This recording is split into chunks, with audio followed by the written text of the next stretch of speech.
We got the keys to the kingdom. We gonna unlock the things from the Lord. We got the keys to the kingdom. We gonna unlock the things from the Lord. There's joy in the kingdom. Hey, I know it is. There's peace in the kingdom. Hey, yes it is. We got the keys to the kingdom. Yes we do, I know we do. Gonna unlock the things from the Lord. We got the keys to the kingdom. Yes we do, I know we do. Gonna unlock the things from the Lord. No matter what you're going through, Jesus got the keys for you. You can bind things on earth, it shall be bound in heaven. You can lose things on earth, it shall be loose in heaven.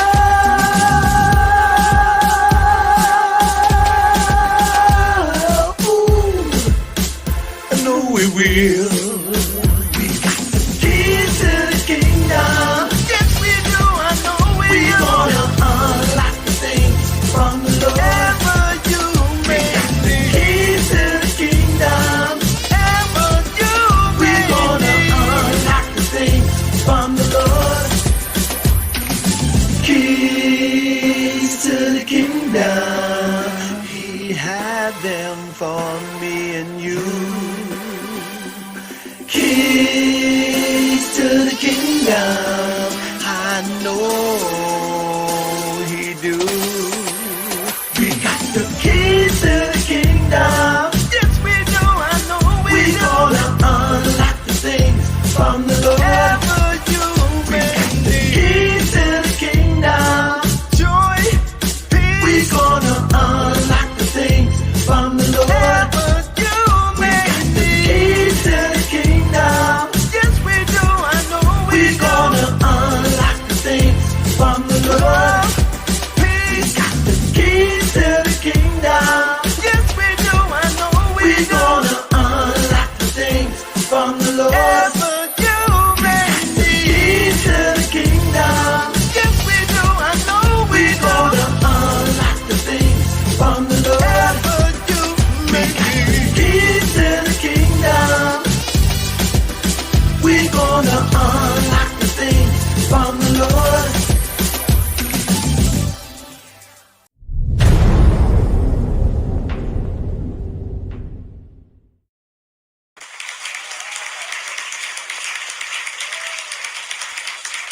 Welcome, blessings, everybody. It's good to be here.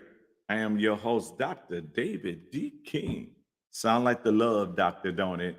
But I am here with you tonight, and I am excited about having some amazing people with me tonight as we go through the Constitution. Matter of fact, I don't even know what they're going to talk about because I told them to get together and figure it out. So we're going to have some fun with them. So first, let's bring in the Constitutional Queen. Hello.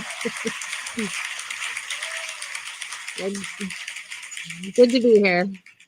Good to have you here. And I know that you have someone, every superhero always have a sidekick. Sidekick. A sidekick, someone that comes along on the side of them and they kick butt. So I know you guys is going to kick butt tonight. So let's bring on Amber. Hey guys. Oh. How are you guys doing tonight? Good. I'm great. How are you ladies doing? Very good. Are y'all excited? Yes. Okay, what did y'all cook up for us tonight?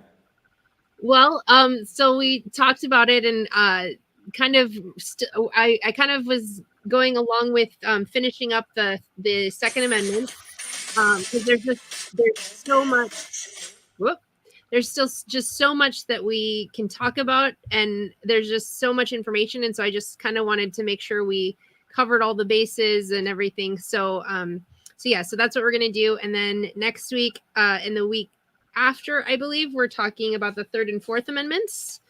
So depending on how fast we can go through those, but again, there's just so much information, and it's just so hard to figure out how to compress it into just one night. You can't just talk about the First Amendment or the Second Amendment in just one night. There's just so much of it. So please don't try to do it in one night, because of the simple fact that we'll never get off of here. Yeah. We'll be on here for 5, 6, 7 hours. We'll be like, I like my sleep. Yeah, I know. My kids take up my sleep, so I'd rather not give more of it. Time to make the donuts. I made the donuts. So we're excited. If anybody got any questions, you guys know y'all can call in.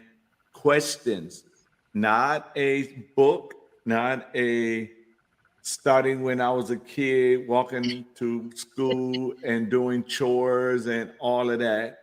Ask the question or type them in, and I will get it to the ladies. So before I start, I just want you guys to know, on Thursday, October 6th, which is this coming Thursday, we are in October already. We will be in Manitowoc with the Manitowoc Tea Party. We will be at the Baymont Hotel in Manitowoc. We will have the books there. We will be signing books there. So we want you guys to know that you are more than welcome to join us. And I believe it starts at 6 o'clock. If not, Mama will beat me if I give out the wrong information. So I will look it up, but it's going to be a great time. We're going to be at the Baymont. I'm getting calls for the books. The books are selling like hotcakes right now. And everybody's buying them right now. Liberals, Democrats, Republican, conservatives, independent, or somebody that says, I don't know where I stand. So it's good that it's selling. So you guys, if you want to order a book, you're more than welcome to. And that is all I got to say. And now I'm going to turn it over to the dynamic duo. All right. So I will say, though, if we have to move our meeting to Friday next week, it's not going to work, because Friday is our Republican Party meeting, and I'm going to be. I'm as the treasurer, I kind of have to show up. So. Okay. Well, we'll figure a day that we'll do it. After the show, we'll all get together and look at everybody's schedule. Sounds good. That's fine. We just long as we commit to teaching it, I'm okay with it. For sure. So I'm going to decrease so y'all can increase. Yeah. All right. So oh gosh, where do I start? I had a question, and now I'm thinking if I should ask that one or a different one.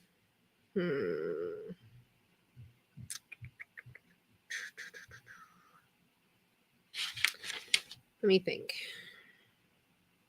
All right, so I'm going to ask this one. Does anybody know who the most prolific and authoritative writer on legal commentary was in the United States, and still is to this day, technically?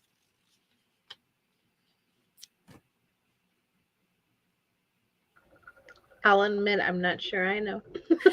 I know it's a harder question, but this is is this someone that we all know but don't realize is? Very likely, yes. I know he has been quoted at freedom seminars and all sorts of things. He was pretty prominent in the founding era. So yeah, he had a lot to say. But yeah. Do you want to throw out guesses, or? I was just going to say, if somebody wanted to, well, if there's anybody on right now who's able to throw out a guess. Otherwise, I can just give the answer right away. Dr. King, do you have a guess? Sounds slightly ominous. Let me see. Do I have a guess? Ben Carson? No. I knew that. I just had to throw. So he was appointed by George Washington for a pretty important job. I haven't. Okay, now you got me I was thinking. gonna guess Thomas Jefferson, but I don't know. I don't think he was appointed by Washington for anything. No, that would have been a good one though, because I do tend to quote Thomas Jefferson a lot. Yeah. Let's see. Adams? Nope. All right, you guys, y'all call in because y'all got us making looking like duh. All right, so I will say it. I will just tell you. So it was the first Supreme Court Justice, Justice Joseph Story. Yeah, so I know. I've heard the name as I study stuff, but definitely Yes, not a prominent name. Yeah, so this is so interesting because here we've got all of these lawyers and attorneys nowadays who are like, we're constitutional, and they rarely reference the most prolific and authoritative person in the legal world. So Joseph Story was the one of the first Supreme Court justices. Was he the chief? I believe he was the chief Supreme Court justice. He had a lot to say on all sorts of different parts of the law and the legal system and everything.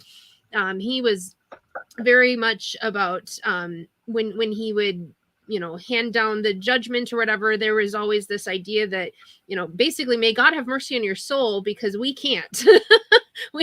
we have to follow justice. The punishment has to fit the crime, but we hope that when you face your maker, that you will be right with him. So yeah, anyway, so he was a really great guy. But anyway, he was pretty big on discussing the Second Amendment and what it meant and all of that stuff. And he did something in 1833 called Commentaries on the United States Constitution. And when he was talking in this one paragraph, he's talking about the Second Amendment. He says, the next amendment is, and we know it, a well-regulated militia being necessary to the security of a free state, the right of the people to keep and bear arms shall not be infringed. The importance of this article, he says, will scarcely be doubted by any person who have duly reflected upon the subject. The right of the citizens to keep and bear arms has justly been considered as the palladium of the liberties of a republic, since it offers a strong moral check against the usurpation and arbitrary powers of rulers, and will generally, even if these are successful in the first instance, enable the people to resist and triumph over them. There is certainly no small danger that indifference may lead to disgust, and disgust to contempt, and thus gradually undermine all the protection intended by this clause of our National Bill of Rights. So, interestingly enough, these people are very prophetic. Do you want to translate? Summarize that in layman's terms now? Yes.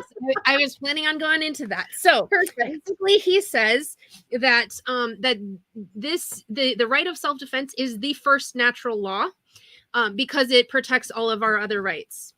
And if we grow indifferent to its purpose, we grow contemptuous and disdainful of it, and the government then steps in and undermines that right. And with that, he basically goes on to say that right, if that is undermined, every other right is taken away slowly but surely. So that's exactly what he says is we need to not be indifferent to this. This is a very important amendment. Yeah, I mean, it's literally taking us back to survival of the fittest. Yep. And without it, we are not the fittest. Right, exactly. I know, and isn't that the interesting concept, is that the right of self-defense doesn't mean that we devolve into animals and we beat each other up and everything like that. The right of self-defense takes us out of that animalistic nature that everything goes. And think about in Noah's time, when everybody did what was right in their own eyes and all of that. This actually gives us the right, but it comes with a responsibility, right? And we've talked about that in previous podcasts. When we have a right that's been given to us by God, there's also a responsibility that comes along with that. So the right to keep and bear arms comes with the responsibility not to take anyone's life in vain, right? Wait a minute. You mean to tell me I can't go just bust somebody upside the head? Well, of course not. Your rights end where another person's face begins. Oh, I love that. I might have to use that one. I'll quote you. I'll give you credit. Oh, thank you. It wasn't actually mine. I'm not even sure. I think it was an anonymous quote. So, but you could credit me. It's okay. You know, they say you only get 3 credits and then it's ours. Yeah. Yeah. Exactly. Well, and that's why at the beginning of the Second Amendment it says a well-regulated. Yes. Like we have to. I mean, just based on like the definition of terms and the multiple definitions of words, because words have meaning, right? Exactly. And I'm a communication studies, major. Like that's what I went to school for. Yeah. So I think about all the different ways we can interpret words and meaning and stuff. So exactly. Given what you just said, like not devolving into animals and stuff, like we could also we could see where it says well-regulated, as we need to regulate ourselves. Yeah, exactly. I know that wasn't probably the intention. But it was actually. It really was.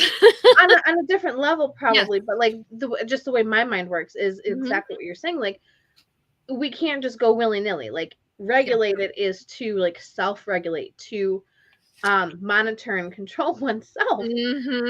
And yeah, that's why it's in there. And yes, it just blows my mind when people call us the Great Experiment, because the founding fathers, they weren't just willy-nilly making this stuff up. Yeah, pulling stuff out of their behind.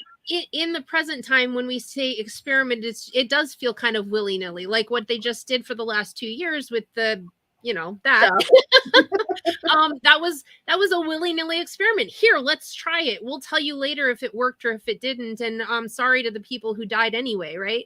And that's not what an experiment is. In the founding fathers' time, it was very well thought out, well regulated. They had boundaries and parameters, and they had firmly established theories on why stuff from the last 700 years back to the Magna Carta and before worked and didn't work. So they were using it as deducting what tests worked and what didn't work, and what systems worked and what didn't work. Exactly. And in that sense, yes. But in the more modern sense of experiment, like, no, this is the most well thought out system that ever could have existed, because they were pulling from 700 years worth of history. Yeah. And I mean, that's why I love Chrisanne Hall, because she digs into that and helps us understand, because this was not just, trying to fight the British.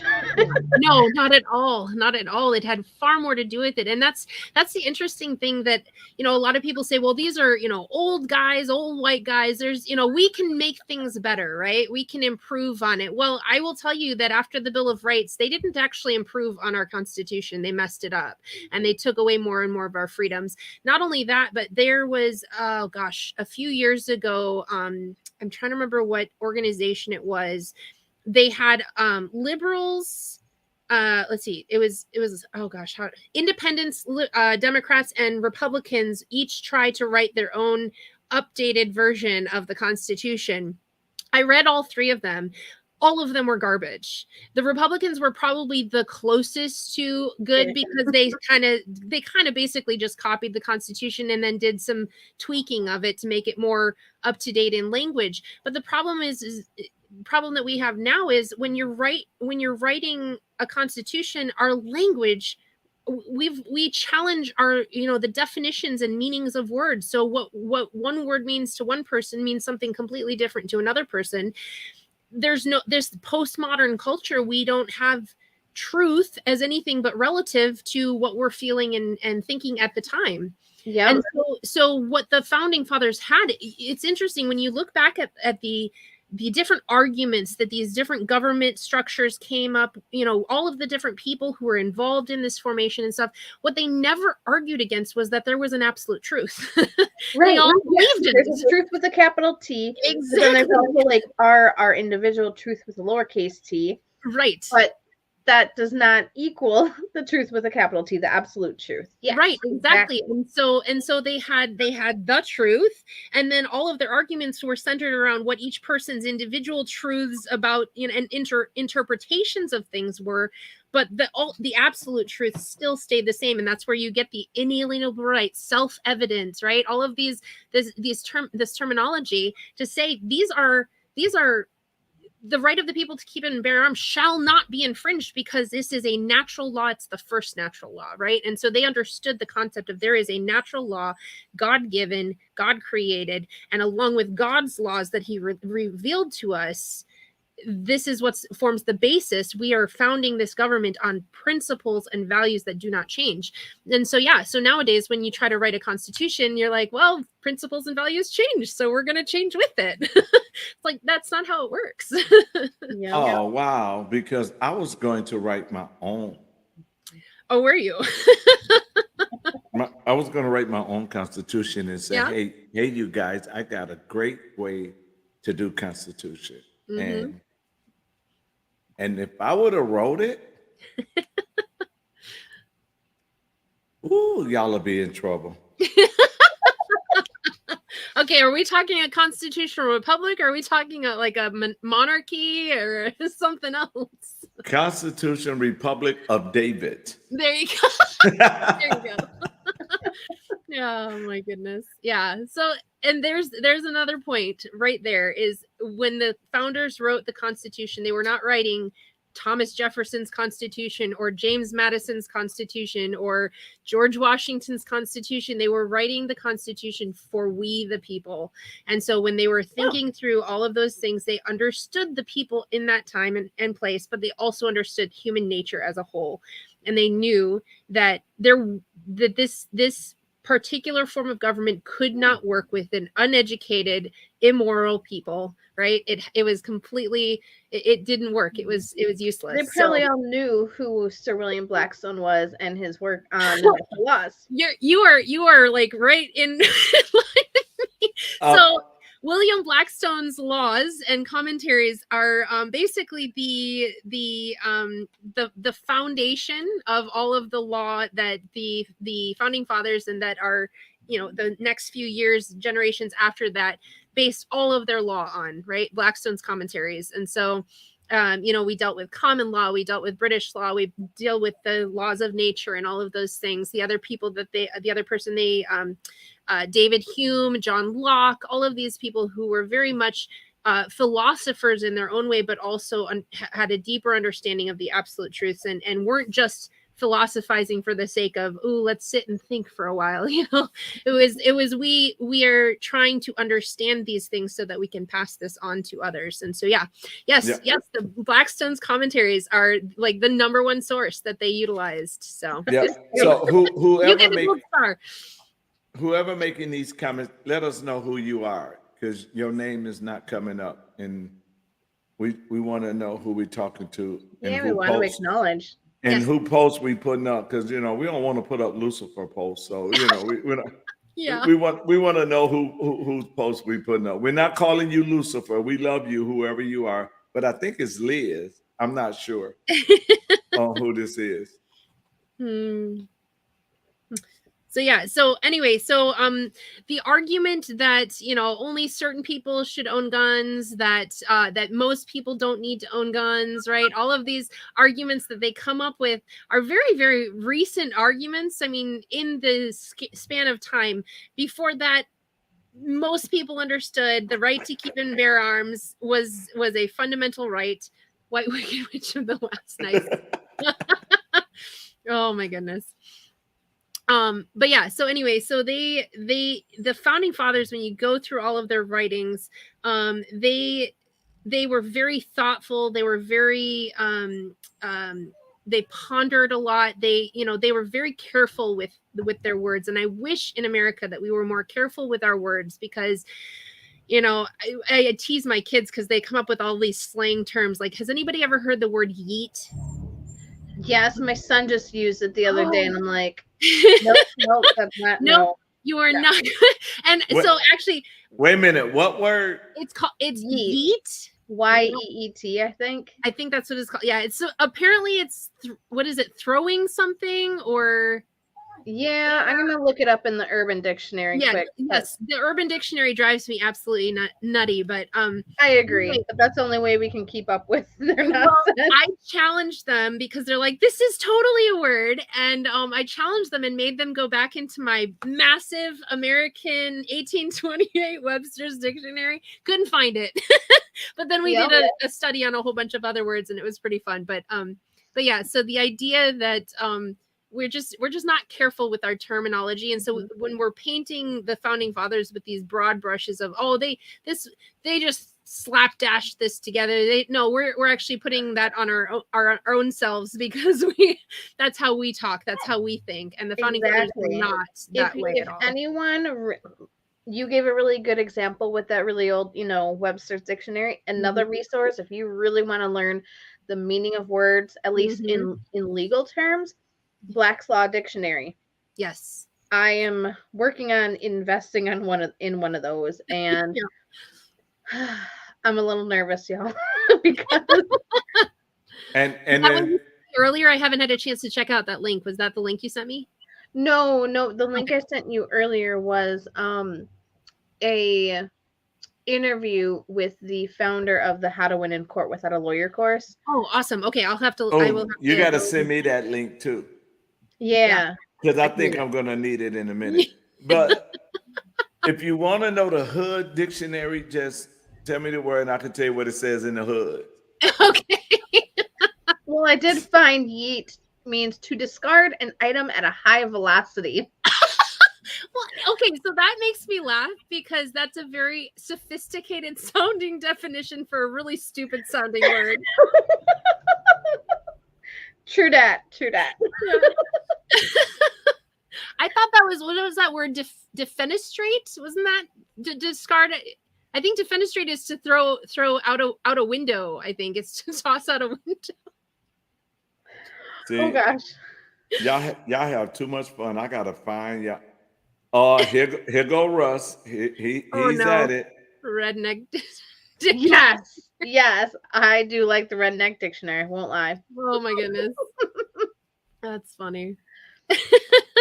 All right, so yeah. Anyway, that was okay. So William Blackstone and William Blackstone, and so so we had all of these founding fathers who talked about this stuff, and for me, the most interesting aspect of all of their discussions, I can't count how many times they took straight out of scriptures and really, this is why, right? This is why we're using this. This is why this is a natural law and everything.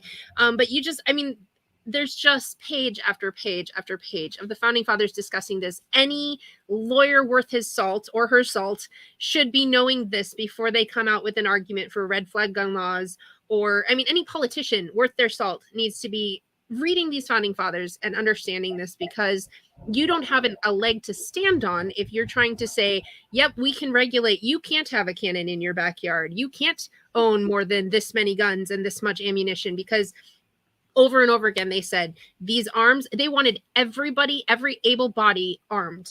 In fact, many of the original constitutions in the states reiterated that point, right? They said the right to keep and bear arms shall not be infringed. And because of that, the lawmakers, the legislators actually made laws that you would be fined if you were caught outside without your weapon. I like that. My. Yes. So here we go. New Plymouth Colony, 1632. This is actually before our federal constitution. This was over 100 years before it. Yes. they said they required that each person have piece, powder, and shot, a sufficient musket or other serviceable piece, and be at all times furnished with 2 pounds of powder and 10 pounds of bullets. In fact, so serious was this colony about its citizens bearing arms that it established the following fines for those who were not armed. The fines of such as are defective in their arms. For such as are wholly defective, 10 shillings. That want a piece, 6 shillings. That want a sword, 2 shillings. That want powder, 5 shillings. And that want bullets, 2 shillings. How backwards we have become. So, Yep. so you're telling me if I was walking the streets and law enforcement came and pulled me over and says, "Where's your gun?" And I said, "Well, I left it at home, but I do got bullets." Yep. So I get fined for the gun. Yep. But at least you had your bullets. Here's even better. 1650, right? In Georgia, 1770, for the better security of the inhabitants, to require every resident to carry firearms to places of public worship. Snap. So they had guns in church? They had guns in church. No, don't tell people that because they think that's the wrong thing to do. Right? Yep. And then go go ahead. Yep. No, go ahead. I was just gonna say, I know a lot of churchgoers who seem to have a lot of things kind of backwards these days because they seem to think we're supposed to just be these little, no pun intended with the common terms, but like little sheep that just like follow the government. It's like every single Bible story that I seem to come across is all about standing up against ungodly government. Like every Bible story. How did they get this idea? Yep. It just blows my mind. Yeah. From Moses's mother to even like the Egyptians or the Pharaoh's daughter. Like, I'm just like, every story. Yep. Well, you know, people, when you lose the original intent for the Bible and the original intent of the Constitution, then it brings us to a place of being soft, weak, and unlearned.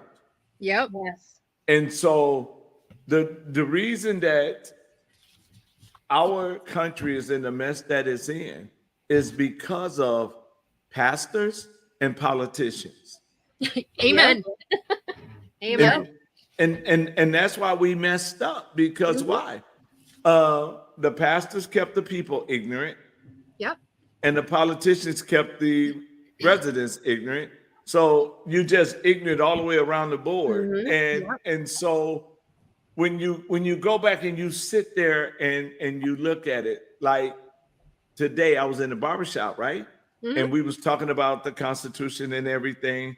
And I said, I understand now cowboy movies. Because I didn't understand cowboy movies. I mean, I love to watch them, but the part I didn't understand about the cowboy movies was character and integrity. Yep. So if you call somebody a cheat, that was a gunfight. Oh yeah. Yeah, You know? them fighting words. Yeah. Because and didn't we talk about this a couple weeks ago? The whole concept of reputation, right, was a huge thing. Honor was a huge thing, and if you impugn somebody's honor, they could take you to court for that. Right. Yeah. And so when you see it, you sitting there like, wow. So the church tells you don't have guns in the church, but if you read the Bible, we knew when they went in the synagogue, they had swords. Yep. They didn't hang them up outside and then came in. Yeah, I know. Well, and this is the funny thing about these laws, right? I've got a couple more that are pretty interesting, but the interesting thing is in some states, these laws are still on the books. Nobody's taken them off. So yeah. I'm moving to Pennsylvania and I'm running for office. I'm gonna run against a liberal in Pennsylvania. Okay, so here's a couple. You've got a couple options for states. So here's one: Virginia, 1623, They prevented citizens from traveling unless they were well armed. Whoa. And in the same state, in 1631, Virginia required that men go not to work without their arms. All men that are fitting to bear arms shall bring their pieces to the church, and upon pain of every offense, pay 2 pounds of tobacco. So work and place of worship. Men, okay, can you imagine? Can you imagine postal workers carrying guns? So that puts a new spin on going postal.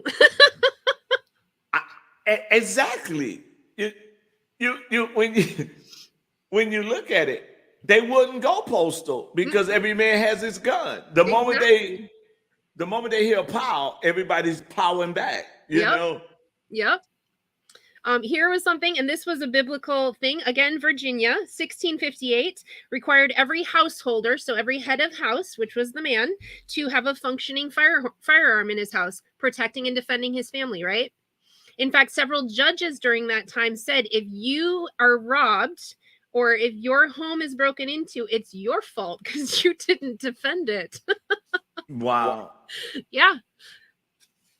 So, yeah. So, but the way things are happening right now and what the liberals are doing by letting all violent crimes out.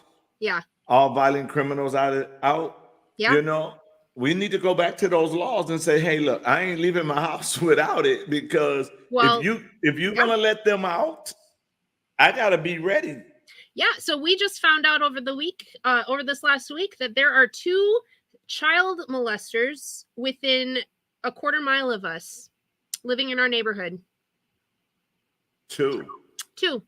There's more all throughout Black River Falls, but within a quarter mile of us, there's 2 of them, and there's a third one who works right down the block at the corner store every afternoon.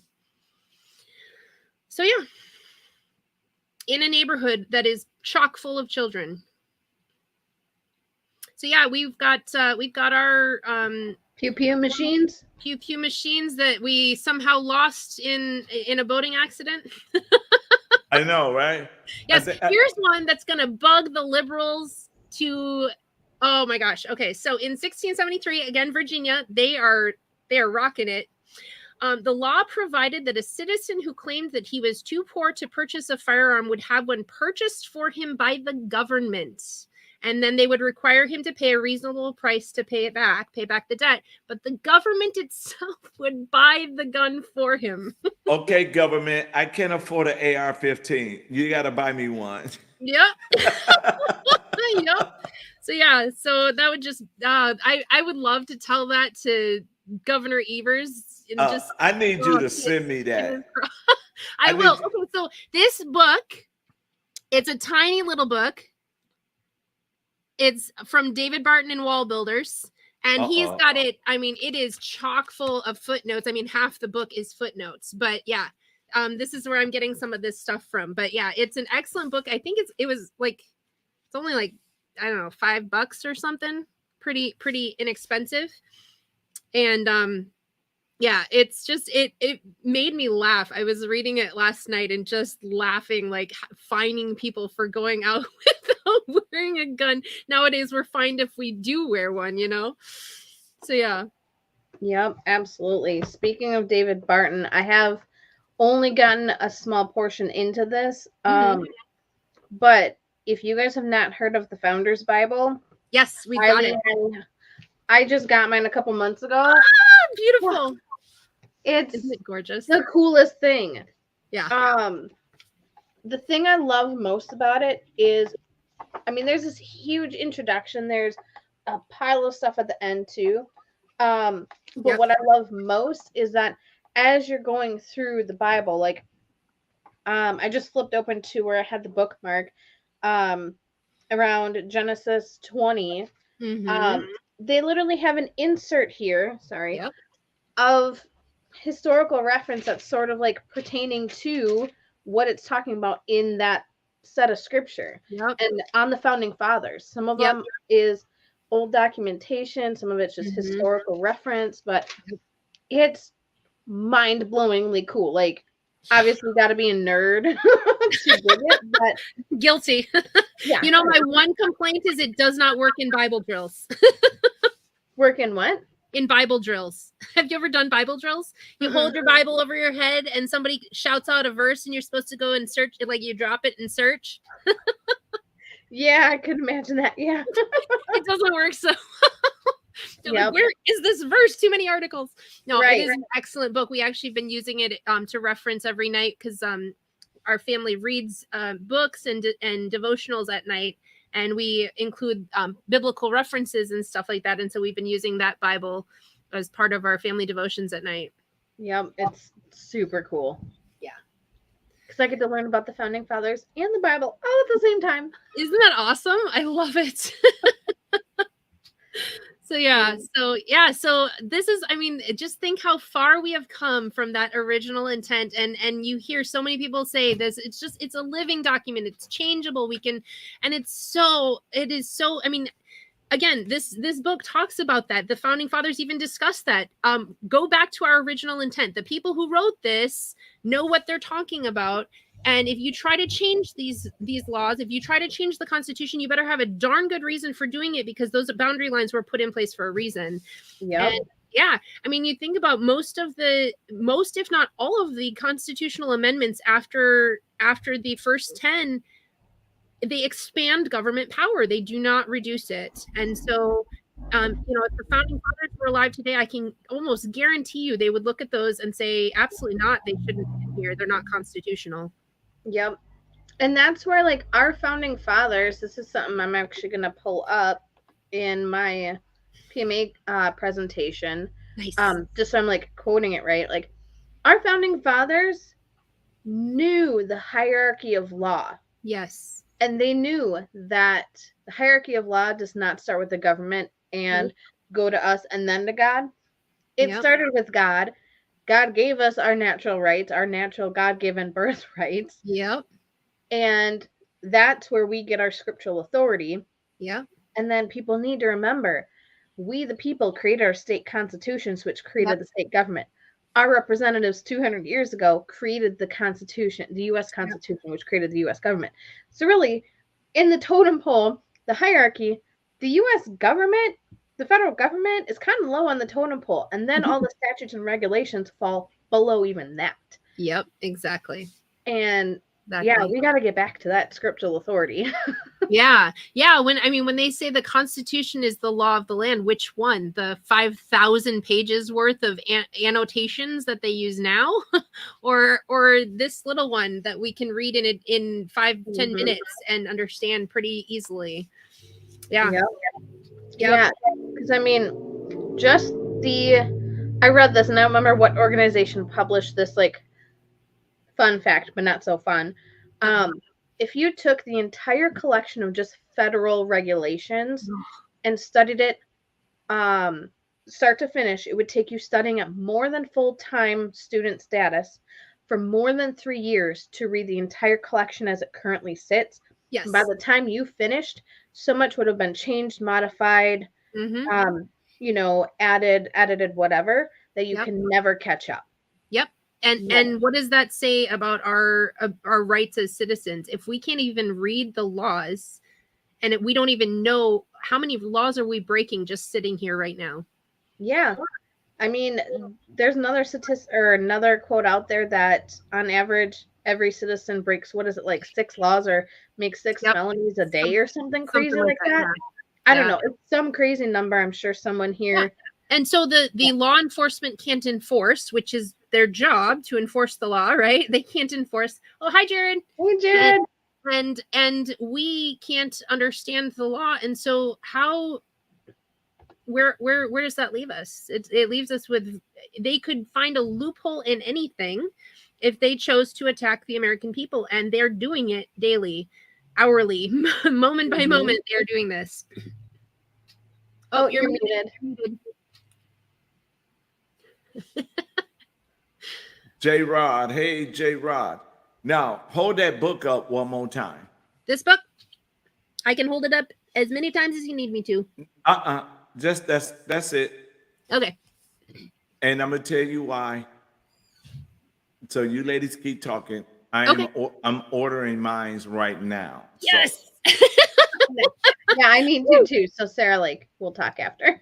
I know, right? I'm sitting there like, wait a minute. I should start getting a commission for selling David Barton books. You do the Amazon, what you call it? Affiliate thing? Yes. Yes. There you go. There you go. Yep. That's what I'm planning on doing. I have my account set up. I just need to figure out how the store works and get all these resources in there. Yeah, I should definitely look into that because. But you know, they also have the Founding Fathers Bible digital too. Yes, they do. Yep. So I might be. See, y'all got me spending money. I don't want to spend money. I just want you to give. I just want you to give it to me. I don't want to spend money. I'm gonna go with Thomas Jefferson's philosophy on life. If I have money, I buy books. If there's any left over, I buy food. And so I got the site up. So, and here's the thing: when I buy a book, I can't just buy one. I gotta buy two. Right? Because for shipping, you might as well get more than one while you're paying for shipping. Well, see, but the reason I gotta buy two because Rosie will take mine. Yeah. Yeah, I know. See, this is what I have to do. Because I'm a homeschool mom, so I am justified in having multiple copies of books because then I can read and discuss with my family. And I am hedging against another Library of Alexandria event when our government starts burning books. So I've got my own private library. Yep, I'm slowly but surely working on turning my digital library into a paper one because, who knows? Yep. Something you were saying about, all the regulations and all the loopholes and stuff. Yes. I'm listening to, I just started listening to Rule of Law Radio and going back and listening to the old recordings. Mm-hmm. I just started at the beginning of the year because they do like 3 calls a week. And one of the people on this particular call had gotten like I know this isn't quite relevant, but it ties in. Yeah, it does tie in. Was this one we talked about earlier today? No, it's a different one. Okay. And he had apparently gotten like a speeding ticket or something. Okay. And because he knows the rules of law, he went and did the search. And I have to go back and actually find what the name of the search was and everything. Okay. But he did a search for all of the officers, sheriffs, deputies, blah, blah, blah, in the state of Texas who can actually enforce traffic code violations, something like that. Okay. There's only 300 in the entire state of Texas out of thousands of officers. So your odds of actually getting an officer in your state who is lawfully allowed or whatever permitted to enforce traffic code violations is actually pretty slim. And I'm like, say what? I did not know that. There's a lot of things about jurisdiction and all these different things that we got to be digging into this stuff. Like I am pretty much dedicated now to studying law like a part-time student, particularly pertaining to our, private domain rights, because that's my jam. And also, family stuff, because as we talked about last time, that's kind of a thing for me. So, but it is mind-blowing the amount of stuff that has been kept hidden, even with technology. They make it so difficult to find. Oh, yeah. And navigate through.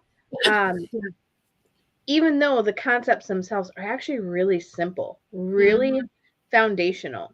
Yep. So as we go through this, know that, where these the Bill of Rights and our amendments, they're the building blocks. Yep. And go back to your state constitution too and find the equivalent, because that's where the foundation is, going back to constitutional law. And what is it, Marbury versus Madison, that says, any law repugnant to the Constitution is void. Yeah. It's that's the stuff we got to be asserting and, defending, because no one is out, no one's coming to protect us. No one's coming to save us. We have to do that ourselves. And that's arming ourselves with this knowledge, not only of the existence of these things, but how to defend them. Oh, yeah, for sure. For sure. Hold on one second. I want to I'm defining a word. Repugnant, arousing disgust or aversion, offensive or repulsive, contradictory, inconsistent, disposed to fight against, hostile, at war with, contrary, and it ends with offensive. So that's what they meant when it said it's repugnant to the Constitution. It's offensive to the Constitution. At war with. They see again the use of words. What did they? I mean, they understood that word, and he used it well. Yep. So yeah. Just here. Speaking of which, here's another word. So we hear a lot these days of "I have autonomy," right? And we put that along with the whole idea of self-governance and free will and everything. Would it interest you to know that human beings are not autonomous beings? Not surprised. Yes. So self-governance and autonomy are not the same thing. The only autonomous being there is God. But we use autonomy as if that applies to us. as if it applies to us. Yes. And so when we are talking, this is a word that we should stop using. I'm not autonomous, but I can self-govern myself, right? I am self-government. So autonomy means self-law. It means the person who makes their own laws, who basically has no regard for higher law. So in the United States we live in today, that makes perfect sense, right? Because the government is autonomous. They make their own laws up as they go. And then, in the post-truth culture, everybody's a law unto himself. That sounds like Noah's day, right? So that's what autonomy means. It doesn't mean self-governance. It doesn't mean freedom or free will. It means I get to make my own laws up as I go. And then self-government, it doesn't mean we have independent authority. It means we answer to God.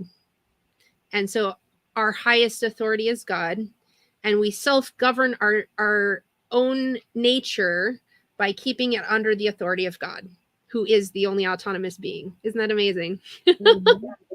So yeah. So I thought that was interesting because in that one I got out of this book, which I'm planning on studying. God and Government. Where you get that book from? A biblical story. Oh, okay. I got Very you. smart. It's a 3-volume set. I've got the big set, and then I've got two. I've got a second copy with the 3 individual volumes. So yeah. Look, wait, stop. I am not trying to go back to school. What is wrong with y'all? Well, I'm in the process. Dr. King, because you got us involved in this podcast and its education. So I know. There's a pop quiz at the end. I know, and the sad part, not the sad part about it, but while y'all talking, I'm on the other online ordering stuff, and I'm sitting there like. That's the thing, though. Like, should I give you another resource? Oh, yes. I mean. So I'm actually. In January, I'm starting something called the Black Belt in Freedom. It's through Thomas Jefferson Education or tjed.org. And they have it's a model of education that is based on the leadership style education that our founding fathers went through, that many people went through. tjed.org. And you look under their courses. The Black Belt in Freedom is, I believe, a 20-month course, and it's reading these major books. So some of them are the works of like the founding fathers. Some of them are more modern books. One of them is like Montesquieu. And then wait a minute. You say TAJ? No, I'm sharing it in the Facebook. Oh, you're sharing it. Okay. tjed.org, right? .org, yes. Yep. Black Belt in Freedom. Okay, and you sharing it? Yeah, yep. So this would be considered the undergraduate program. It's a 20-month course, and you basically it's and at the end it's an oral exam. Now it's completely optional because it's self-study, self-governance. But this is my bucket list. It's my Christmas and birthday gift all wrapped up in one. Nice. Talk about nerd. And then they have 2 other levels that lead you basically into a graduate degree or a doctorate's degree. Every one of them ends with an oral exam where you have to explain yourself, explain your answers. This is how much of a geek I am about because constitutional law. I love knowledge. And so when I start to dig, I can't stop. So now you got me. I'm sitting there like, oh God, Lord Jesus. I know. But the thing is, like, for me, that's something I actually have to do a lot of work to help my clients and the people I work with understand that, you know, in my presentation, I share like advantages and disadvantages of learning about PMAs and the private domain and all our rights and stuff. And the entire list of disadvantages really is tongue in cheek because it's all about the work and effort and self-responsibility it takes to unlearn all the crap that we, you know, did learn and relearn what we should have known all along. Yeah. And getting that through in a respectful way and an empowering way is really challenging. Yes. Because so much of so many people come to me with varying levels of fear-based thinking. Yeah. That I have to use like my coaching hat and break through that. Yeah. You know, that this is stuff we should have known all along. We are capable of knowing, and you know, it is our responsibility for the next generation and for all future generations to keep this knowledge going so we don't ever get back to a place where we're at right now. Yeah. And, you know, the more that we can push right now to relearn what we should have known all along, you know, we really are in the front lines of this battle right now. And yes, it's going to be the hardest for us because we're having to relearn all this stuff we should have known. Yeah. And because knowledge is power, they know that too. That's why, you know, without knowledge, we have no power. Yeah, exactly. And yeah, it's just, it's something that I really encourage people to do. And, you know, either starting with Chris Ann Hall's course or the How to Win in Court course, if you have like something that you're doing that's like controversial to mainstream stuff, or, you know, like in some of our situations, you know, in immediate use, but you know, these are things that with technology we have access to, we should be utilizing. Yes. Yes. Yeah. So my, this Thomas Jefferson education, they talk about, to be an expert at anything, you need, it's like between 5,000 and 10,000 hours of study. And that's just the baseline to be an expert. Right. And it's not saying you're not an expert at anything else. It's actually what they encourage is a strong liberal education, meaning not liberal as in leftist, but liberal as in, you know, when you start reading John Locke, he leads you to read Thomas Jefferson, who leads you to read Chris Ann Hall, who reads, you know, like liberal in the original sense, where like if you're giving like a liberal serving up, putting, you know, liberal dose a measurement of like sugar in the recipe. That means you're adding like a heaping scoop instead of a level scoop. Liberal as an abundance of. Yes, and I love that word, abundance. That's exactly right. An abundance of education, and and it is not education if you are not self-governing to do it. And this is here's a controversial thought. You as a parent, as a teacher, as a, you know, whatever form you take, cannot educate anybody else. They have to choose to educate themselves. You can teach, you can guide, you can mentor, all of those things. But if that whole saying, you can lead a horse to water, but you can't make them drink, that is so true. When I'm teaching my children, if they don't want to learn, they will not learn. It is when I inspire them through my own learning experience, or inspire them by putting them in the way of mentors and other people who are interested in what they're interested in, that they take a hold of their own education. My 13-year-old daughter is in they call it a high school course, but she's reading college level work. And discussing and she just this last week, she did her own facilitation of discussion among the group that she's in. She's 13 years old. How old she is? And I can tell you what? She's 13. 13. Yes. I know. And can I tell you, that is the power of homeschool education right there. And a year ago, I was in tears thinking it would never get there because I could not figure out why I was not inspiring her. And then we got into this Thomas Jefferson education. I started reading things because I was reading to them before, but I was not being, we'd read fictional books from the library, or I'd have picture books with the kids and stuff. But I am reading poetry and John Locke and Thomas Jefferson and the Second Amendment and fiction. And I'm also reading fiction to them. Mere Christianity is not fiction, but it's one that I've read to them. We read the Chronicles of Narnia.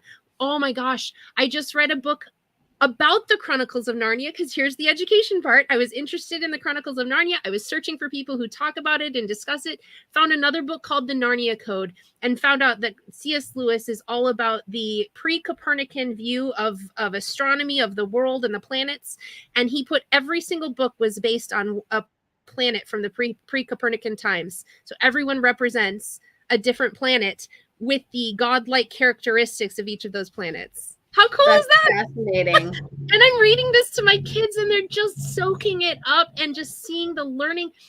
My 8-year-old is discussing philosophy and theology with me because it just clicks sometimes. And he'll stand it. This is what that means about God, Mm-hmm.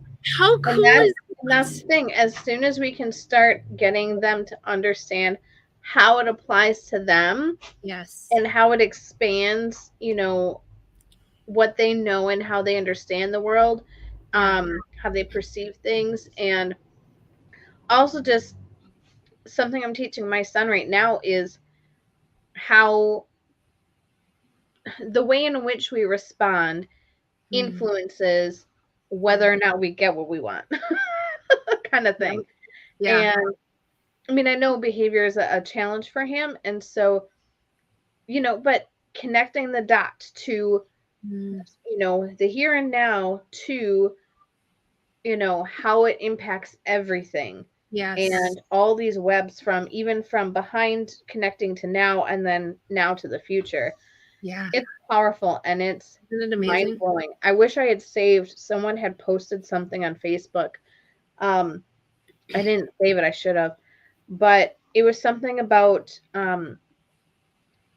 very much sarcastic. Isn't it funny how so many have bought into the wake up, work, entertainment, sleep mindset, and no longer do most people think about our existence and why are we here? Yep. Not just that we're here and how to get through it. Yeah. Why are we here and our purpose? Yeah. And was that an intense thing? Like, that's something that I'm very in tune with and very passionate about. Like, my purpose in life is helping others discover and fulfill their God-given purpose by living with freedom. Yep. And to realize that people don't think, like, all they do is like that robotic, wake up, work, watch TV, sleep, just it kind of hurts my soul a little bit. Yeah, it's we're living without intention. We don't have don't have the mindset of living with purpose, and therefore that's what we do. It's what everybody does, and so everybody's doing it, right? And when you start really consider, I mean, yes, we are not going to every single second of our day be living with purpose and intention. We are human, right? We are fallible human beings. It happens that way. But when you start becoming aware of the whys and whos and not just the whats of life, then you start to live with intention, because you're like, there is a purpose behind this, right? How do you think the founding fathers got to where they were and figured out all this stuff? Exactly. I mean, their purpose. Yes. And interestingly enough, that was actually one of the things they talked about in that book, The Narnia Code, because he was talking about C.S. Lewis, his whole life. He was saddened by the newfangled philosophy and science that only dealt with the what and where's and when's questions, right? But never dealt with the why and the who. and it was just, there was no purpose behind it. It was just the only purpose was to control, right? And to subject, and that was the whole thing of modern philosophy, was to subject nature under your control. The problem is we are part of nature, and so ultimately, how does nature itself control itself, right? And without God, that it doesn't work, because we don't have that higher external moral authority to help us learn what self-governance looks like. So hi, Patty. Nice to see you on here too. So yeah, so it's just, I just love how this conversation just took us from Second Amendment discussion to education to intention. Yes, intention. Isn't that so amazing? That this is what education looks like. It really is, to me. It is so inspiring. I get giddy just sitting here. You couldn't tell. You couldn't tell at all. Obviously, I get a little passionate and fired up about it too. Of course. That's probably why we're friends. Well, exactly. That is so true. You are who you choose to spend your time with. It is so true. When we are the sum of the 5 people we spend the most time with. Yes, and when you are surrounding yourself with other people who, and it's not to say we exclude the rest of the world, but when we are intentional about the friendships we build and the people that we spend time with, it really does either lift us up or, bog us down. Exactly. Well, I just want to say, I am not speaking to y'all right now. I just... What did we do to you? We just made him drain his pocketbook, I think. I just spent money buying, what did I purchase? I purchased 2 of the Second Amendment books, the Bible study set, Old and New Testament books, and all 6 the 6 documents, the Constitution, all of that. Oh my gosh! And then I had to push myself. You to wait for a federal holiday, because usually they go on sale. Now you say something. I know, right? I was thinking that too, but now I know, so I can say. Sorry.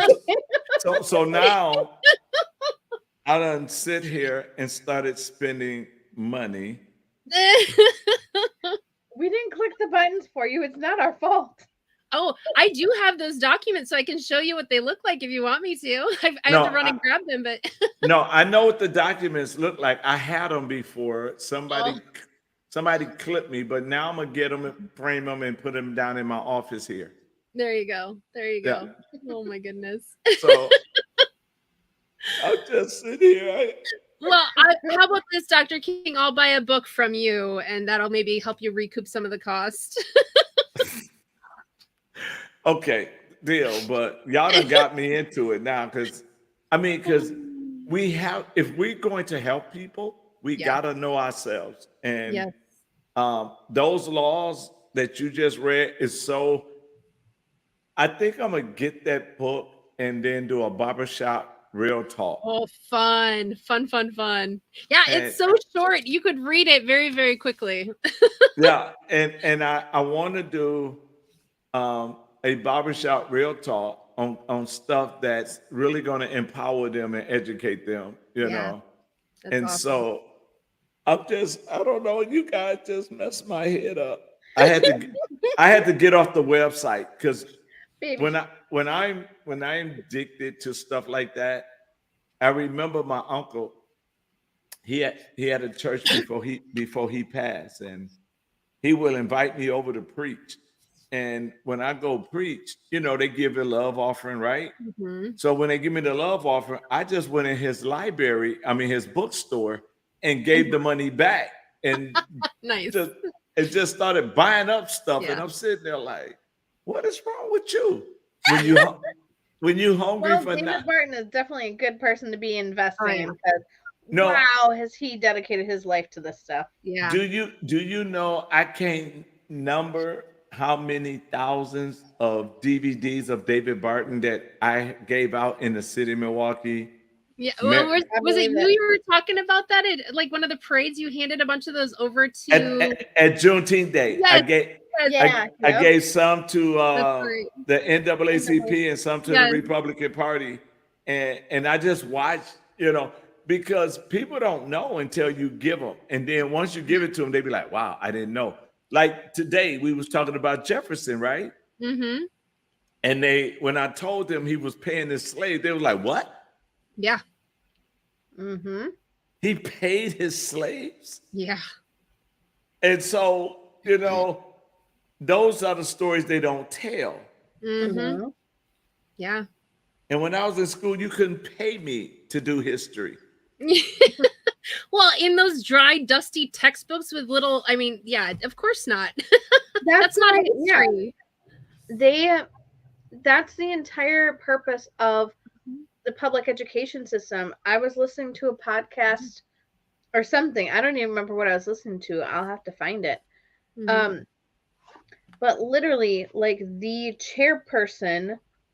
first chairperson of like the Department of Education at the very beginning of our public education system, literally was quoted saying that the entire purpose of this system is not to create people who are creative thinkers. We don't want creative thinkers. We want people who can comply and listen to rules, basically, so we can basically have good little workers. So we can control them. Yeah. We don't want you to think. We just want you to follow. And how scary is this? That same form of education was inspired by that form of education in America was inspired by the Prussians who inspired Hitler. Yes. Yeah. Yes. Not surprised, since we know, certain medical scientists, from that era also influenced things over here too. Mm-hmm. Yeah. And we also know that Hitler took stuff out of the book in America that they wanted to do to blacks and poor whites, and took it and used it over there. Yep. I remember hearing about that. Yeah. So this is we got a lot of work. We do have a lot of work to do. Yep. And here's where it starts. Ready? It says, they and subsequent generations of Americans long understood, so they, the founders, understood that the key to a safe society rested not on the regulation of guns, swords, knives, or any other kind of weapon, but rather on the regulation of the heart, something accomplished only by the combined influence of religion and education. Boom. And I told you, what messed this country up was pastors and politicians. Exactly. Yep. That is what destroyed the company. Because why? Both positions, y'all ready for this? Was a calling, not a career. Exactly. It was a calling to be a pastor, not a career.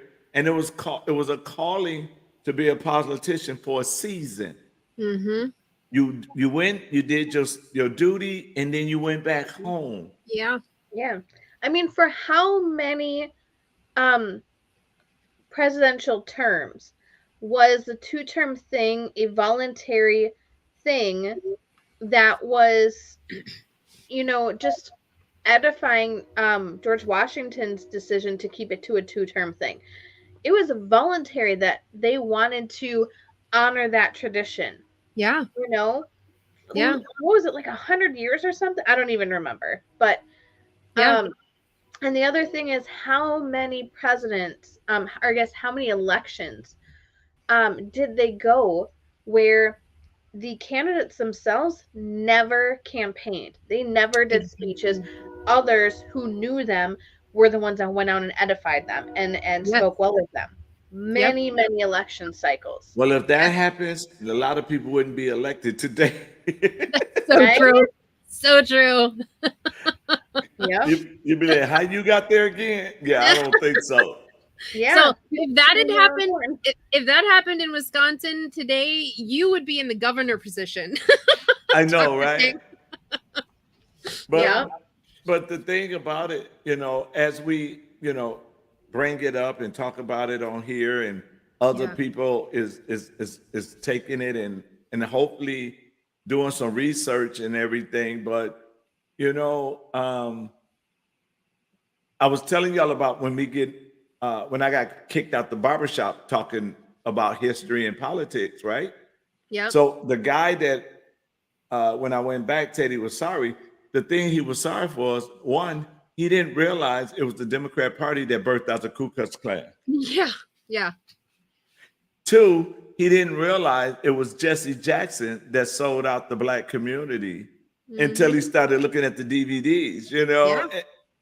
And he was like, well, I thought he was for us. I thought Sharpton was for us. No. I'm like, man, Sharpton ain't never been for us.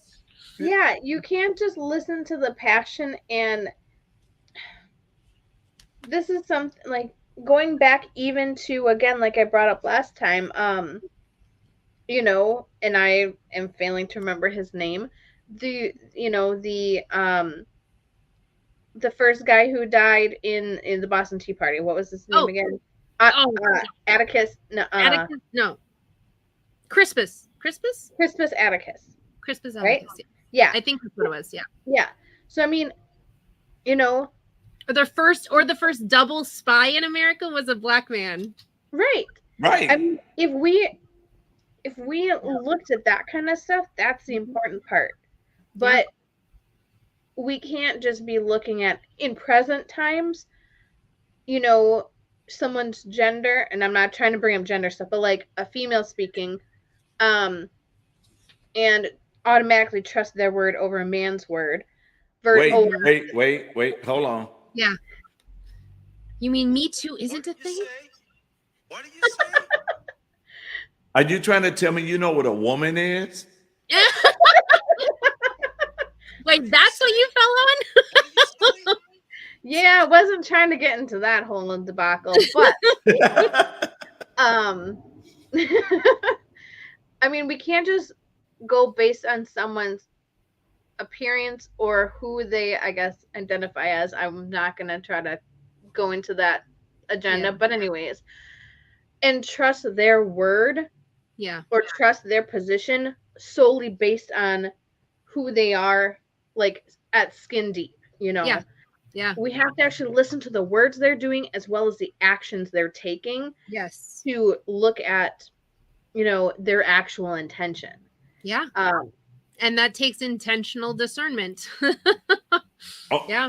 And we can't have that unless we know the truth. And we can't. Exactly. That's it right there. If you know the truth, then when the moment they open their mouth, you say, they lying. You know? For example, right? I had an awesome conversation in the barbershop today. Boy, y'all need to hang out in the barbershop with me. But I gotta warn you, hanging out in the black barbershop is a lot of screaming, but nobody mad. Oh, well, I can handle that. I grew up with screaming, but everybody was mad. So I can do that. That's an improvement then. Yeah, it's an improvement. When you think they hollering, you know, you'll be like, oh, they finna fight. But no, that's just the black culture. They passionate and they talk. So in the barbershop today, there was 3 teenagers that came in. And the day before or 2 days before, we was talking. Oh, I dropped off a book. And we was talking about what the school is doing with the homosexuals, right? And the kids, that the kids being gay. So the young lady told me it was Tuesday I dropped off the book. She said to me on Tuesday, she said, it's a feeling. I said, no, it's not a feeling. I said, it's a choice. She said, no, it's a feeling. I said, okay, we're going to get together. So today they walked in. All 3 of them walked in today. I said, oh, you ready? They was like, yeah, we ready for this. So I said to them, I said, all y'all friends, right? And they said, yeah. I said, do you tell her she looked good and you like her hair? She said, yeah. I said, do you tell her? She said, yeah. I said, and y'all best friends, right? Yep. And y'all love each other, right? And they said, yeah. And I said, so y'all gay? And they said, no. I said, well, why don't y'all go together? And the young lady said, because I choose. I said, wait, say it again. She said, I choose. I said, but you told me it was a feeling. Yeah. And then she was like, well, I choose. And then she said, I'll be right back. She went outside and called one of their friends that was gay and came back in and started asking questions again. Mm. And I said, can a virgin be a nymphomaniac? Oh my gosh. What? You're digging deep. You get up to? And so they started to think about it. And I said, can a virgin be a nymphomaniac? And then the adults jumped in it and said, no. And I said, and why not? Because she's a virgin. She never had sex. I said, okay, so how can somebody be gay and never tasted it? Mm. And they was like, but it's feelings. No, it's not feelings. So then I said, can a woman be pregnant or kind of pregnant? Nice. And they said, there's no such thing as kind of pregnant. I said, but what if she feel pregnant? Yeah. Do that make her pregnant? And they were sitting there like, I said, because you're talking about feelings. Now, we all have feelings and we all feel a certain way about a lot of different things, a lot of different people. But it's us controlling those feelings that doesn't allow us to go outside of the normal, right? Mm-hmm. So then I took them to Romans chapter 1, where it talked about a woman who left her natural to go unnatural, and a man who left natural to lay with another man, which is unnatural. I said, so if God says it's unnatural, how do you justify this? Yeah. And they walked out of there and said, you won this one, but we'll be back. We'll be back. Nice. Famous last words. Right. They was like, we'll be back. And what I was trying to get them to see is, yes, you might feel something different. I said, and then I pointed to one. I says, how old are you? She said 17. I said, okay, you see this man right here, this old man right here? She said, yeah. I said, if you was having some problems at home and you felt like you was going through and nobody liked you or nobody loved you, and he started encouraging you, not trying to have sex at first, just encouraging you to do better and tell you you look good and tell you he wants you to do great in school and all of that, you will fall in love with him thinking he wants you because you're vulnerable. And she was like, no, I wouldn't. And every woman in there say, yes, you will. Yes, you would. So you can't really ride on feelings. Yeah. Mm-hmm. Yep. You know, so that's why I need them books, because I'm really going to. Yeah. I've have their place, but they're not the ultimate answer to anything. Right. Sorry, I cut you off, Amber. I didn't mean to. No, you're good. You're good. All I was gonna say is I've gone down a slightly different path with a couple people. I don't remember the exact situation or with who, but regarding feelings, and more in terms of like using other feelings like anger. You know, we've all probably said in our life, oh, I'm so angry I could just kill you, kind of thing. Does that make you a murderer because you felt, you know, like I've kind of like tried to get them to reason with other feelings. Does that feeling automatically make you, you know, the result of that feeling? No. And yeah, it's definitely an interesting thing when we start talking about that, for sure. Well, these kids these days, they'll say, in the natural, I'm not a murderer, but in my head, I killed a lot of people. I know there's something in Matthew about that, but yeah. I thought about it plenty times, you know. And so that's why, if they never know why or the hows or where it come from or you know, what's the agenda behind it? Why is they pushing it so much, right? Yeah. Because when they first started pushing the carrot, right? The Black community said, we don't want the carrot because we remember what you did for us for 40 years. You know, so they was like, oh no, we don't want that carrot. So they said, okay, how do we get them to trust us? Let's give them some money. Maybe they'll trust us. Yep. And so, I mean, you guys, I just want to say it this way. We got a lot of work because I still need to know about the PMA. Yes. When we get, hang on one second. Let me go back. When we get to the Fourth Amendment, Fifth Amendment, I can definitely really bring those in, because looking at the amendments that specifically pertain to PMAs and relying on those amendments, it's the first, which is unfortunately like the biggest one, but we can circle back. Sorry. Hey, you know what? I'm starting to miss Jen Psaki there. The one that got in there right now is just not good. I don't even know who I stopped. Oh my gosh. So, but yeah, the Fourth and the Fifth Amendment, and then I'll be able to really have words. I'll get more into it with the 9th, 10th, and 14th Amendments again too. Yeah. Okay. The Second Amendment sort of pertains because that protects our other rights, like Sarah was saying earlier.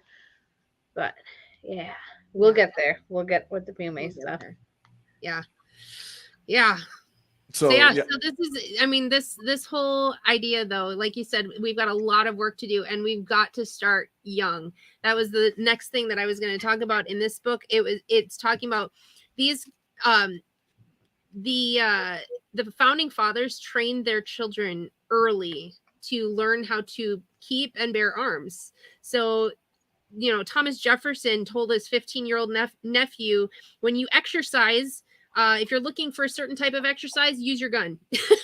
Basically, so a 15-year-old, you know, think about a 15-year-old today. We'd be worried that they'd go shoot up a school, but now they're already using their guns. Yeah, I know. But back then it was like, let your gun therefore be the constant companion of your walks. To a 15-year-old boy, you know. John Adams, he was minister to Russia. He was dispatched by President James Madison to Russia. So he left his 3 sons in the care of his brother, and he wrote specific instructions for a 9, 7, and 3-year-old how to continue their arms training. 9, 7, and 3. 7, and 3. He says, one of the things which I wish to have them taught, and which no man can teach better than you, is the use and management of firearms. This must undoubtedly be done with great caution, but it is customary among us, particularly when children are under the direction of ladies, to withhold it too much and too long from boys. But wait a minute. Wait. I'm sorry, I had to say that because, I mean, he adored his wife, but it was true. Women are softer on their sons than men are. They are. Most of the time. And so, you know, all the time, not most. We don't want them to grow up too fast. But I just thought, see, it never changes. Like, human nature does not change. And he's like, nope, these are my sons, and I'm going to train them well, and I'm going to train them right. I'm not here right now, so I'm giving them over into the hands of a man I trust, and you're going to train them. A 3-year-old in the use of firearms. Now, and that is so true. And that nature never changed, because a man spoils his daughters but trains his sons. Yeah. And a mother spoils her son but trains her daughters. Yep. I remember my daughter, Daddy, I don't feel good. I'm cramping, right? Yeah. Mom's was like, I don't care. I cramp too. Get your butt in there and wash them dishes. Yeah. We as fathers, Dad buying chocolates and yeah. Yep. Here, sweetie, I'm sorry you don't feel good. My dad one year, actually, it was the first year that I became a woman. He brought home a big bouquet of flowers and some chocolate for me. I be telling mine, don't tell me this. I don't want this in my head. Hey, I will tell you, I did kind of spoil my daughter when she hit that stage. I actually, the day she hit that stage, I sat her down with some ice cream and I celebrated and cried and gave her a heating pad and all of the stuff she needed. I was so excited. I kind of got a little spoiled from my mom too. And then she let me get my ear pierced up here. Nice. Oh my, that's not fair. I never got that. See, y'all get to have some fun. We wait until our son get to that age and then we give him a high five. Way to go, son. Oh my gosh.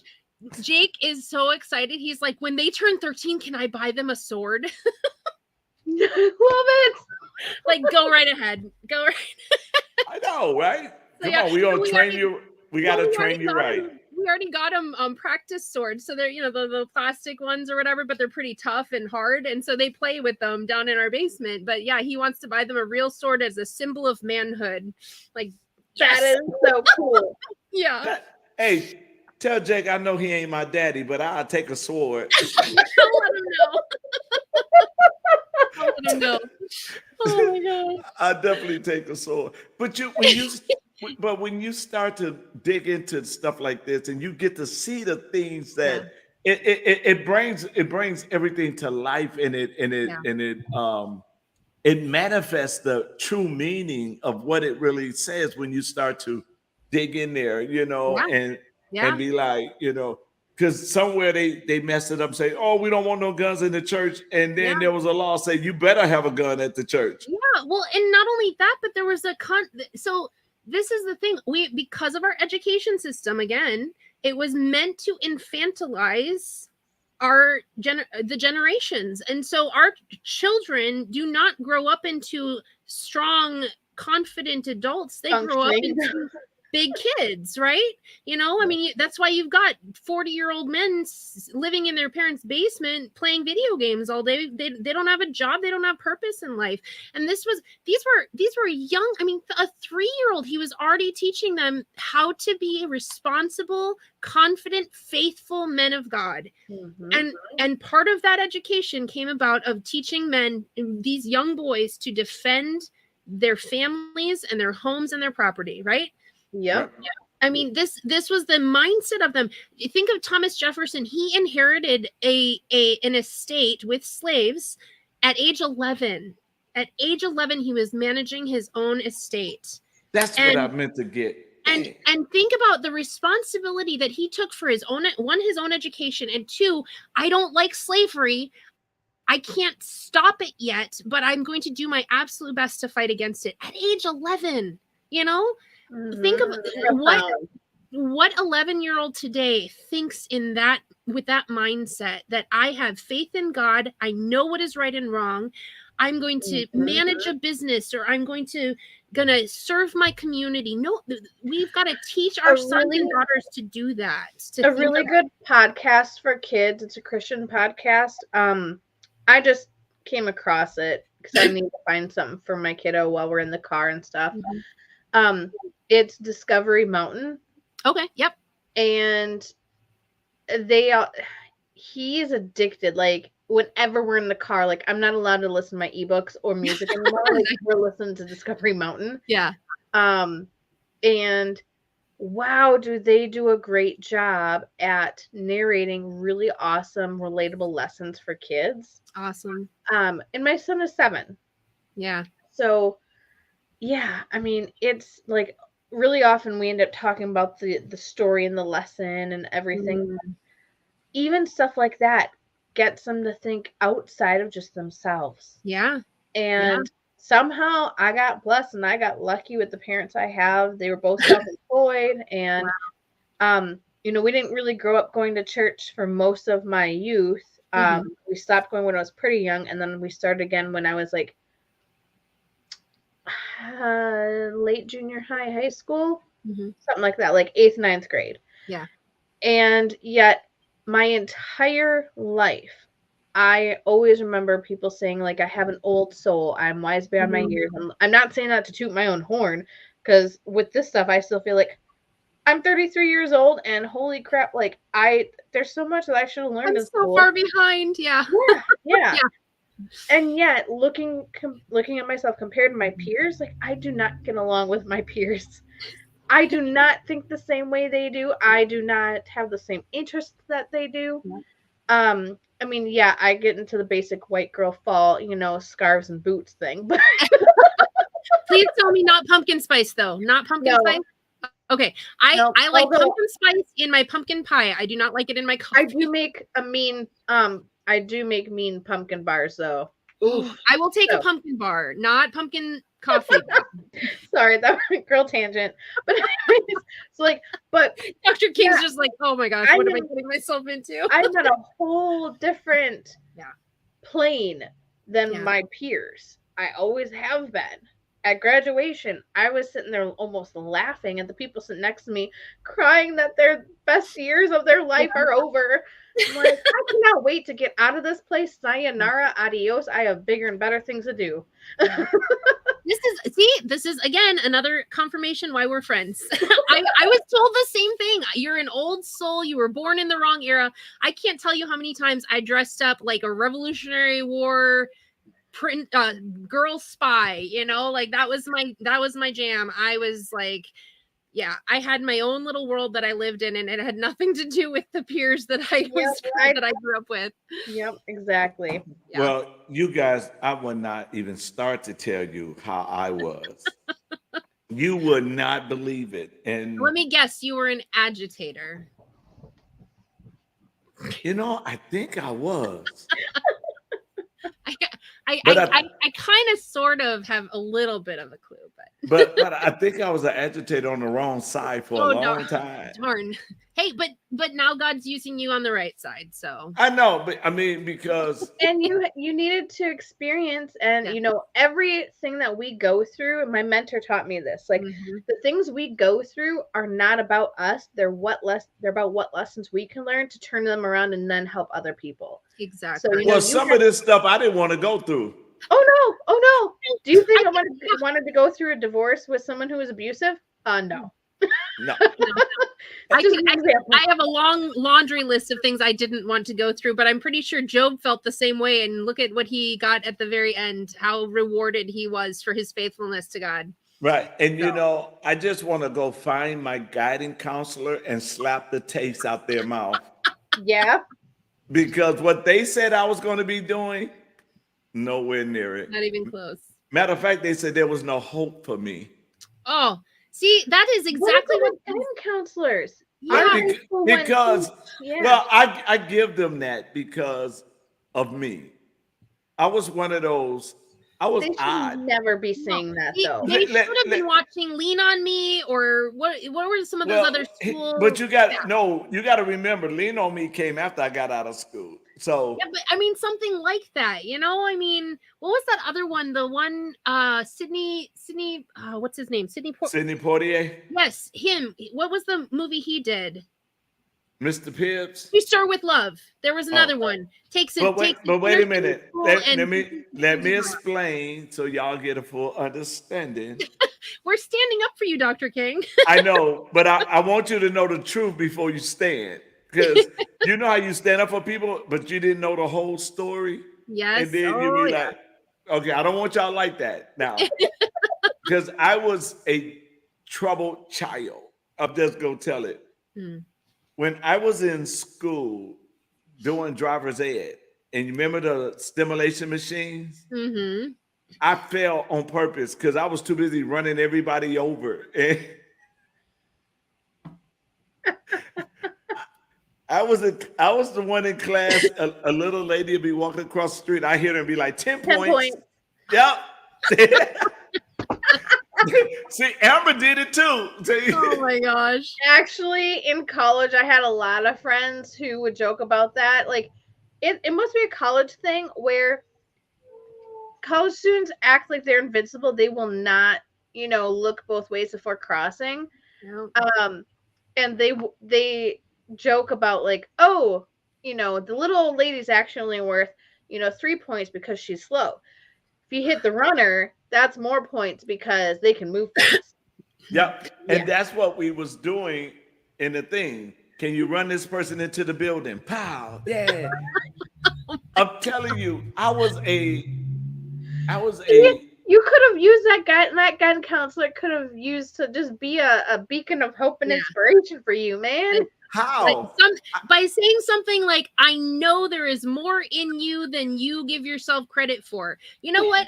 This is what the Thomas Jefferson education says. Every child has genius. You just need to unlock it by inspiring them, by bringing out their best selves and allowing them to just thrive. But when you have a person like me, I'm talking about where you're not going to convince me, Dr. King.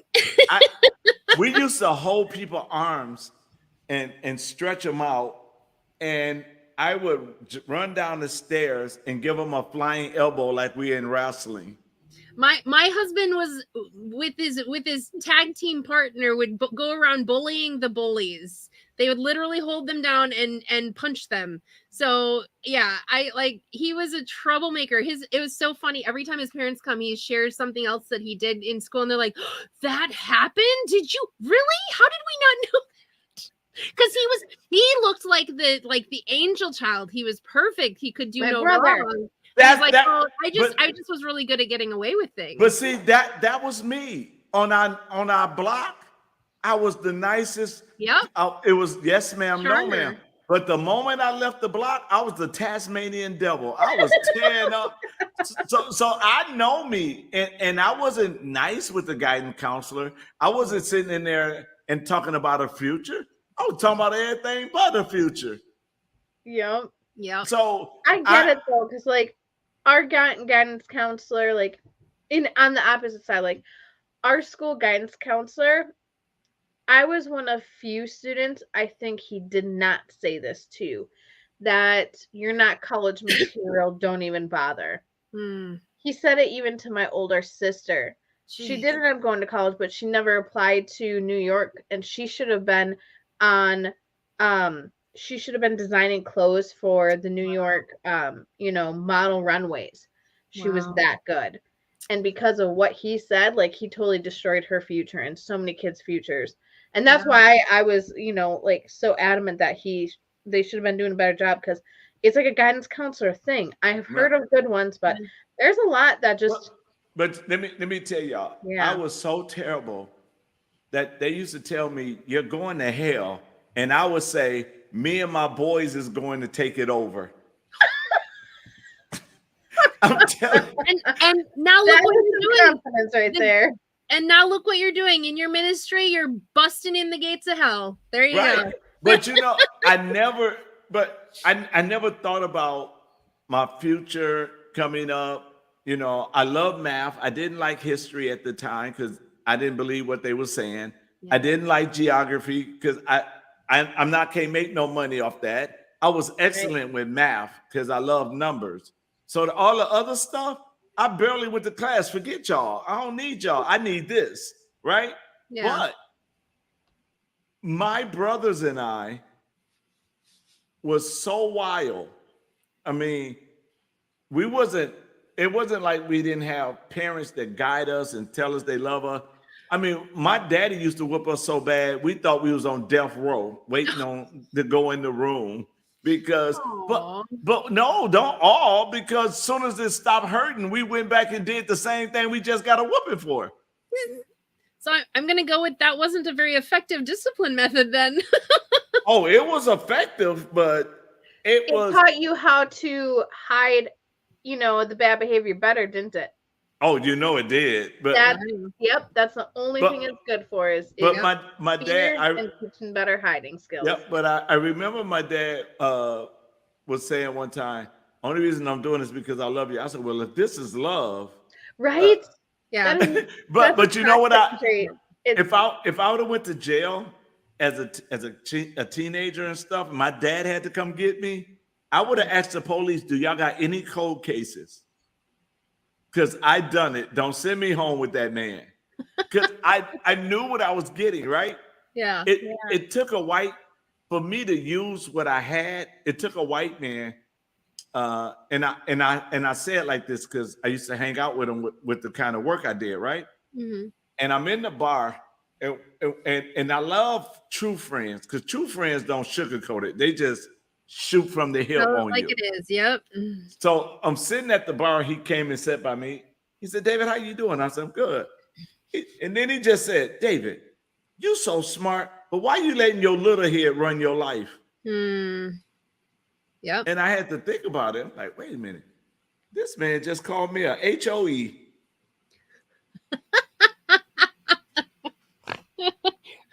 I thought that's what they called women.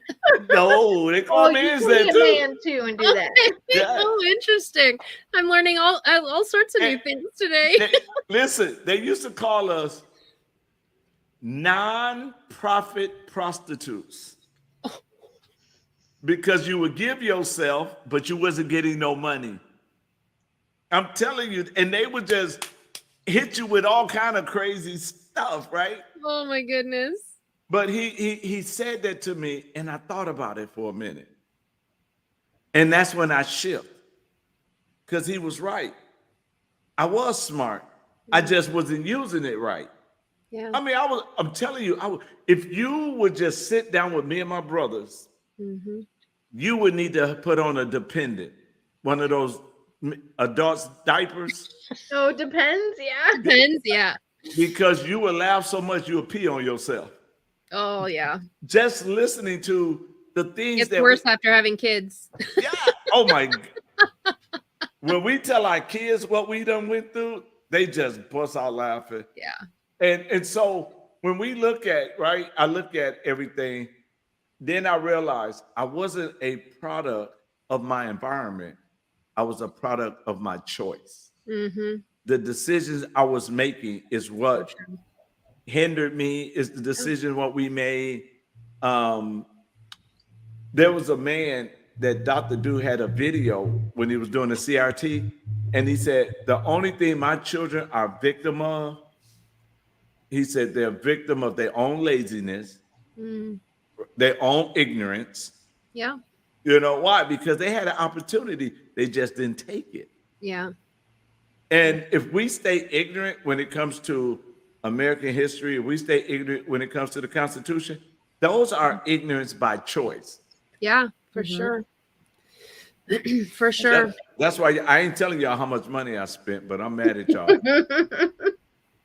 Yeah. Well, you will like this. I will read you one more quote from the book. It's at the very end, talking about the whole idea of training children, training the young, education, and all of that stuff. John Quincy Adams trained with the Massachusetts militiamen during the Revolutionary War at 7 years of age. So, yeah, he knew how to correctly hold a musket, to clean it and get it ready, do all the drills, and he trained with them. And he said, is it any wonder that a boy of 7 years of age who witnessed this scene should be a patriot?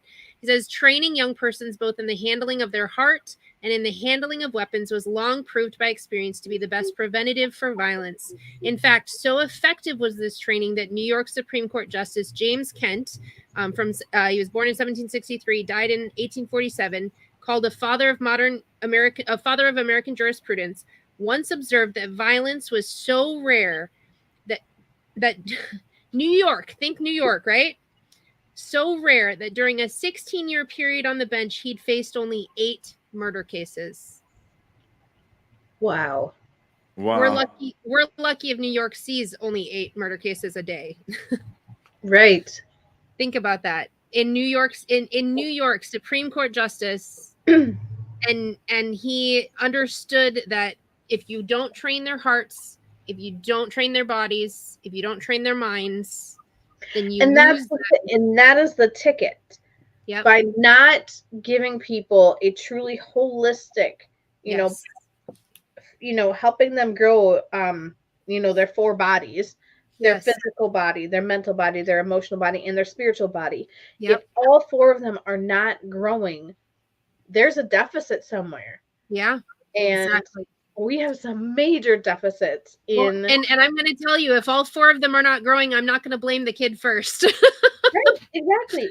Because when you don't know what you don't know what you're missing. Yeah, exactly. There's a video on YouTube I want you guys to watch. Okay. it's a father teaches daughter about firearms. Yeah. He got her blindfolded and he putting bullets in her hand and saying, "What bullet is this?" Oh, wow. And the daughter can't be no more than about 8, 9 years old. Wow. And here I am at 33, like, And she know how to put Do I the hold gun it this way? I know. And she know how to put the gun together, everything. Yeah. From the AR-15 to he's teaching her. Yeah. As you gotta watch this, you guys. Yeah. and Because yet today you gotta dad better be careful, because if that video gets in the wrong hands, someone gonna be calling a certain 3-letter organization knocking on their door. Yep. Like, Well, it's all on Facebook. I mean YouTube. right. Yeah. And this is 4 years old. Wow. Yeah, and I mean, nowadays they call that child abuse, and back in the founding fathers era, that's called responsibility and teaching our children to be godly, faithful adults. You know, Exactly. I mean, that's just to them that was called education. Yeah. Yep. Yeah, I just think of how very much we lack in our education nowadays. I mean, think of the founding generation. It was required that they learn other languages. It was required that they learn the Greek and Hebrew and poetry and mythology and the Bible and all of these things. They were all part of this liberal, this abundant education, and they filled in those gaps. The older they got, they filled in those gaps, and then they found their passion, their purpose, their mission in life, and they went hard after it from very young ages. You think of the people who started the Revolutionary War. They were teenagers. Nathan Hale, who sacrificed his life, the first martyr for the cause, right?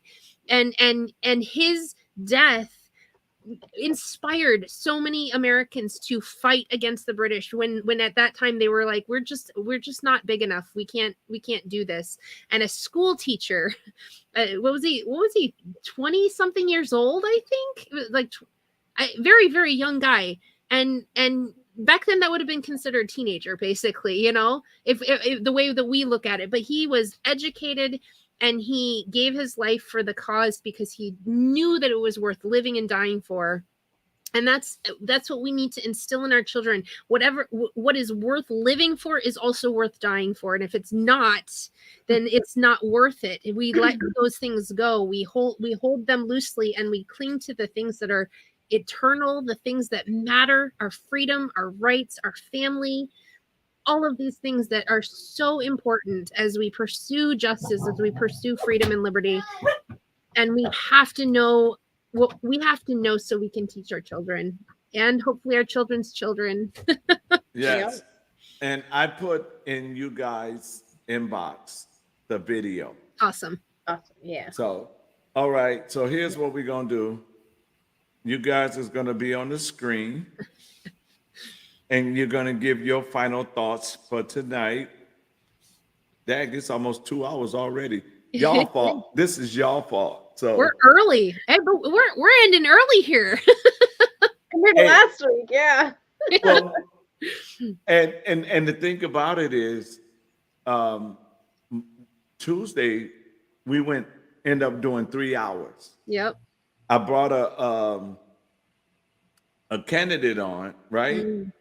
And the mom, one of the moms that was watching said, with my associate degree, the pay rate is still not enough to take care of me and my 5 kids. Hmm. Well, he thought that that she was struggling. He didn't realize she had a husband and a business. So he just went in, you shouldn't have the kids because, and I'm sitting there like, oh, good Lord. I was like, sir, no. She has a husband and she owns a business. Well, why y'all didn't say that? Why did you judge her just because she said 5? Yeah. So yeah. I'm gonna tell you something. Well, I'll tell you when it's my turn, but yeah. That'll be my ending. Okay. So you first. Okay. Yeah. All right. So my husband sent me this YouTube video, and I'll post it in the link as well, because it was just such an inspiring thing. He's a political pundit, Steve Turley. He was talking about the hope that we have as Americans, the future that is still completely available for us if we fight for it, and why it's so worth it. And he was talking about the fact that at one point he asked how many kids everybody had, and he started with 1 kid and then 2, and he goes up. One guy in the crowd had 12 kids, right? And everybody cheered and everything. And he said, you guys, this is our future. Whether you have 1 kid or 12 kids, we are in the next, what was it? In the next 2-3 decades, the conservatives are going to outnumber the liberals and the leftists by, it was just an astronomical number. And he said, and so this is how we save America. It's not going to happen overnight. It's not going to be easy. We're going to be coming up against a lot of opposition. They are fighting mad, but we have the upper hand because we are raising our children to be leaders, to be godly, and to hold to and cling to those conservative fundamental values.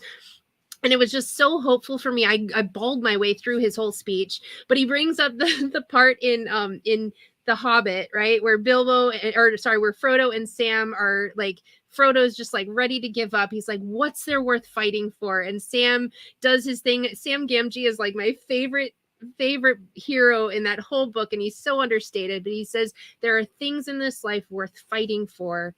There are things in this life worth living for and worth dying for. And he's like, and that's why we hold on. That's why we don't give up. It's why we don't turn back. And that's the whole thing. We raise up our children to know there are dragons in the world and know how to slay them.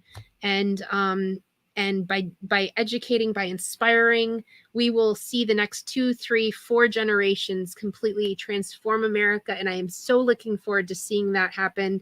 I hope that I'm praying that I live a long life so that I can enjoy the fruits of it. So yeah. I'm going to leave you guys with this quote. It's by George Washington. Human happiness and moral duty are inseparably connected. I'm going to repeat that. Human happiness and moral duty are inseparably connected. Another way to say it is that, liberty equals freedom plus morality. We need to take the self-responsibility back to not only know what our rights are, but also how to assert and defend them. And in my opinion, asserting and defending are a little bit different. That's why I'm being very specific about using those. So invite your friends to these calls, share them, start studying your own, most of us here are Wisconsinites. Not only should we be studying our U.S. Constitution, but we should also be studying our state constitutions and learning, the nuances between the two, and knowing that our state constitution is actually what's more relevant for us than the U.S. Constitution, and the constitutions are what hold them accountable to us, not the other way around. They protect and guarantee our rights that we are born with. They're not privileges. They're not given to us by these documents. We have these rights, and those documents, yeah, they're just a piece of paper, but they guarantee those rights, and it's up to us to use those documents to protect our rights. So that's my little soapbox, and I hope you guys have a great night, and we'll see you guys next week. Well, mine is going to be, show me a man that says he have faith with no works. And I will show you my faith by my works. So it's not about what we say, but it's all about what we do.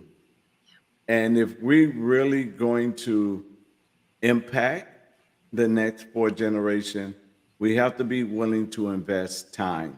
So I want to thank you two for investing time to share what you know, that you both ain't got to worry about dying for a long time, because you got to die empty. So you got a lot you got to pour out on everybody. So don't even worry about dying yet, because you got too much to give before you die. Your mouth to God's ears. And once we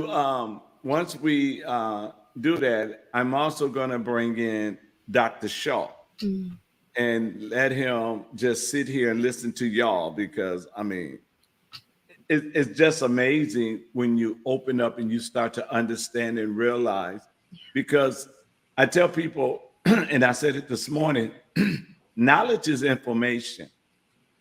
Understanding is comprehension. Wisdom is application. So even though we get the information, if we don't understand it, we can't apply it. So we have to make sure, and this is why I am so glad we're doing these kind of shows, so we can empower people. And I also gonna say this out to the thing. I have a secret. And ladies, when we get off the air, I will share that secret with you guys, but not online. So I hate to leave it like that, but I want to put a salt tablet in the people's mouth so they can come back and say, what's the secret? You'll find out in due time. So with that being said, I want to thank everybody again. Thank the dynamic duo for joining in, and we finally stole Amber. You know, we got her now. She stole. I know they say thou shalt not steal, but we give her back one day. But other than that, she stuck. So I'm happy to be here. So you know, so we're just grateful to everybody. Remember, on Tuesday, if you're in the Manitowoc area, meet us at the Baymont Hotel. And oh, there you go. And we will have a great time on Thursday night. So we love you guys. Thank you. See you Tuesday night. I don't even know. Think about it Tuesday. They went to the show now. So we're going to have some fun. And we love y'all. And we will talk to y'all soon. Let me set this up so we can exit. All right.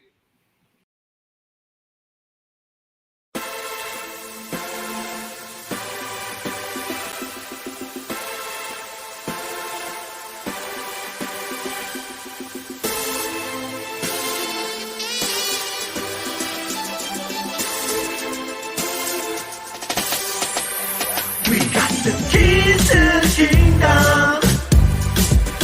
We gonna unlock the things from the Lord. We got the keys to the kingdom. We gonna unlock the things from the Lord. There's joy in the kingdom. Hey, I know it is. There's peace in the kingdom. Hey, yes it is. We got the keys to the kingdom. Yes we do, I know we do. Gonna unlock the things from the Lord. We got the keys to the kingdom. Yes we do, I know we do. Gonna unlock the things from the Lord. No matter what you're going through, Jesus got the keys for you. You can bind things on earth, it shall be bound in heaven. You can loose things on earth, it shall be loose in heaven.